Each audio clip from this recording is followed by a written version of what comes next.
যেটা আপনার অ্যালাউড আছে, সেই অ্যালাউড আমাদের অনেক সময় কি আছে, যেমন কেচাপ, সস, এগুলো তৈরি করতে গেলে, বিভিন্ন ফুড প্রোডাক্টস তৈরি করতে গেলে আমাদের অ্যালাউড আছে একটা পারমিসিবল লিমিট অবধি আমরা আর্টিফিশিয়াল কালার ফ্লেভার মেশাতে পারি, অ্যালাউড আছে একটা পারমিসিবল লিমিট, এবং সেই ফুড কালার ফুড ফ্লেভারই আমরা মেশাতে পারি, ঠিক আছে। কিন্তু এর বাইরে যদি আমরা মেশাই তাহলে সেটা কিন্তু অবশ্যই আইনের চোখে কিন্তু মারাত্মক অপরাধ হয়ে যাবে যদি লিমিটটা ক্রস করে মেশাই। বা এমন কিছু, যেমন আমি একটা ছোট উদাহরণ দিই, আমাদের স্যাকারিন কিন্তু ব্যান্ড আছে। স্যাকারিনটা কি? স্যাকারিন শুনেছেন নাম? স্যাকারিন হচ্ছে মিষ্টি, মানে আপনি সুগারের জায়গায় চিনির তো দাম আছে না, তো চিনির জায়গায় আপনি ধরুন একটা কোল্ড ড্রিঙ্কস বানালেন বা কোনো একটা ফ্রুট জুস বানালেন বা স্কোয়াশ বানালেন, তো ওর মধ্যে চিনি দিতে হয় প্রচুর পরিমাণ, চিনির জায়গায় আপনি দিলেন হচ্ছে স্যাকারিন।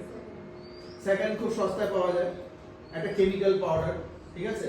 আপাতত এটাই জেনে রাখুন যে এটা একটা কেমিক্যাল পাউডার, যেটা খুবই সস্তা। কিন্তু দেখা গেছে এটা 2018 সালে স্যাকারিন ব্যান করেছে WHO, মানে ওয়ার্ল্ড হেলথ অর্গানাইজেশন, বিশ্ব স্বাস্থ্য সংস্থা ব্যান করে দিয়েছে। কেন?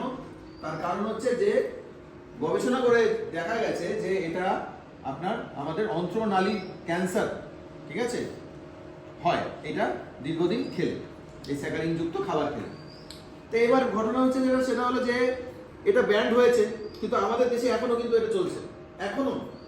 তো এর বিকল্প অবশ্যই WHO বলে দিয়েছে যে এর বিকল্প আর্টিফিশিয়াল সুইটেনার কি কি ইউজ করা যেতে পারে, মানে সুগারের বিকল্প।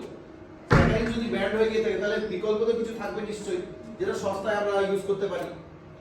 তাহলে সেটা হচ্ছে কি, আমাদের অ্যাসপারটেম আছে, অ্যাসিসালফেম কে বলে, দু তিনটে এরকম কিছু কিছু কেমিক্যাল আছে, যে কেমিক্যালগুলো আমরা ইউজ করতে পারি। এগুলো হচ্ছে বলছে ফুড আর্টিফিশিয়াল সুইটনার।